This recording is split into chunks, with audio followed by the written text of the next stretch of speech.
Hello guys, welcome back to my YouTube channel s.english tutorial. Guys, আজকের আমি আলোচনা করব কিভাবে মাধ্যমিকের ইংলিশে 80 পাওয়া যাবে। হ্যাঁ, শুনতে হয়তো অবাক লাগছে যে 80 পাবো আমরাও। হ্যাঁ, প্রত্যেকে 80 পাবে। তার কয়েকটা ধাপ মেনটেন করতে হবে তোমাদের। অ্যাকচুয়ালি মাধ্যমিকে যে ইংরেজিটা থাকে তোমাদের পুরো একেবারে এই মার্কসটা তোমাদের জন্য খাতাতে পড়ে থাকে।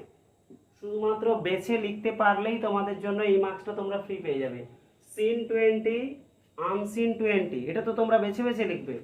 40, আর এখানে ফ্রেজাল ভার্ব থাকে 3টা, যেটাকে অপশন থেকে বেছে বেছে লিখতে হয়।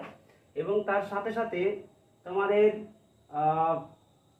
ফর্ম অফ ভার্ব, যেটা ভার্বের 3টে করে ফর্ম দেওয়া থাকে, সেখান থেকে 3 মার্কস থাকে, তো সেটাও তোমরা 3 পেয়ে যাবে। এবং সিনোনিম তোমাদের থাকে 8।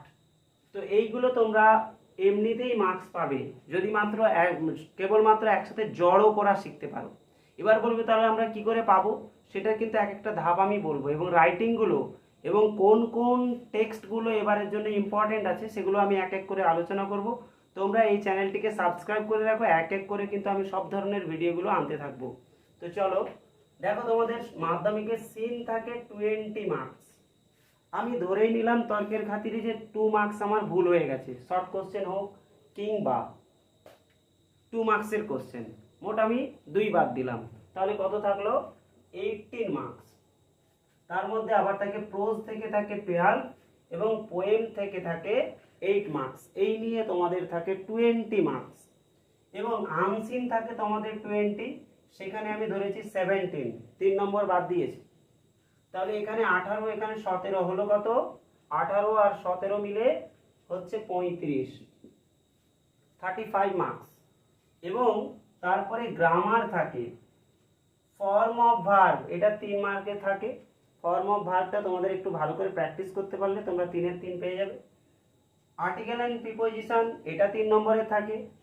এবং ফ্রেজাল ভার্ব থাকে 3 নম্বরের। ফ্রেজাল ভার্বটা হচ্ছে লিস্ট দেওয়া থাকে, আমি কয়েকটা তোমাদেরকে লিস্ট প্রোভাইড করব। 30 থেকে 35টা ভালো করে যদি তোমরা মেমোরাইজ করতে পারো, মুখস্থ করতে পারো, অবশ্যই তোমরা এই মার্কসটা ফুল মার্কস পেয়ে যাবে।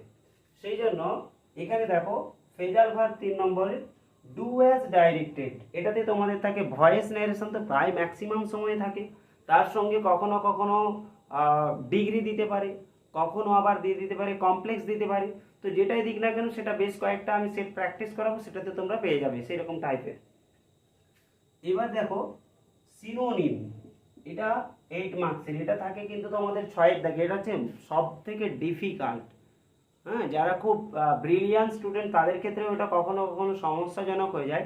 তবে এটা তোমাদের একটু আশ্বাস দিয়ে রাখি, এটা কিন্তু ম্যাক্সিমাম সময় তোমাদের হল ম্যানেজ হয়ে যায়। এই জন্য ওটা তোমরা প্রথমের দিকে একটু বাকি রাখবে, শেষ পর্যন্ত ওয়েট করবে যে কোনো টিচার কখনো বলছে কিনা। 6-এর দাগ বললেই কিন্তু তোমরা অন্যান্য দাগগুলো থেমে যাবে, থেমে গিয়ে ওটাকে একটু ভালো করে শুনবে, নিজেরা একটু মিলিয়ে করবে। সবসময় যে টিচাররা একেবারে ঠিক বলে তাও বলবো না, যদি নিজের কনফিডেন্স থাকে তাহলে নিজেরাই করে নেবে। এবং তারপরে যেটা থাকছে রাইটিং, মোস্ট ইম্পর্টেন্ট যে টপিকটা সেটা হচ্ছে রাইটিং। 3টে থাকবে, যেখানে অপশানের কোনো জায়গা নেই, 3টে রাইটিং থাকবে 30 নম্বর। তো সেটা থেকে আমি ধরেছি কত? 20 মার্কস। ধরেই নিলাম যে 10 বাদ। আমি খুব ভালো করে লিখতে পারিনি, কিন্তু টাচ করে এসেছি, মোটামুটিভাবে লিখে এসেছি। তাহলে আমি যদি ধরি 7 করে দেয়, 7 থেকে 21, এখানে 20 ধরেছি। তাহলে এখানে ছিল 35, এখানে হলো 15, আর এখানে হলো 20। তাহলে 35 আর 15 এই মিলে হচ্ছে 50, 50 আর এদিকে 20, কত হলো? 70। আর তোমাদের প্রজেক্ট স্কুল থেকে পেয়ে যাচ্ছ কত? 10। এই হলো 80। হ্যাঁ, তোমাদের এটা শুনতে হয়তো অনেকের অবিশ্বাস্য লাগবে, কিন্তু সত্যি আজ থেকে যদি পড়া শুরু করো ভালো করে, তাহলে দেখবে যে অবশ্যই কিন্তু তোমরা এই মার্কসটা না পেলেও এর কাছাকাছি পৌঁছতে পারবে। তো এই হচ্ছে তোমাদের এই 80 পাওয়ার যে ব্যাপারটা, বা 80 স্ট্র্যাটেজি যেটা। তো তোমরা এর পর থেকে কিন্তু আমি এর পরের ভিডিওটাতে তোমাদের সাজেশান, কোন কোন টেক্সটগুলো তোমাদের জন্য ইম্পর্টেন্ট আছে এবং কোন কোন রাইটিংগুলো এবারের জন্য, রাইটিং যে যে টপিকগুলো ইম্পর্টেন্ট আছে এবং রাইটিংগুলোর আনসার আমি করাবো। সেখানে তোমরা দেখতে পাবে যে কয়েকটা রাইটিংয়ের আমি ক্লাস নেব, যে শিখবো একটা, লিখবো 5টা। মানে একটা শিখে 5টা কিভাবে লেখা যায়, বা কিভাবে মুখস্থ না করে একটা নির্দিষ্ট টপিককে মুখস্থ করে প্রায় প্রত্যেকটা নোটিশে, বায়োগ্রাফিতে, স্টোরিতে সেগুলো প্রয়োগ করা যায়, সেগুলো কিন্তু আমি পরের ভিডিওতে এক এক করে আনবো। তো আজকের এই পর্যন্ত।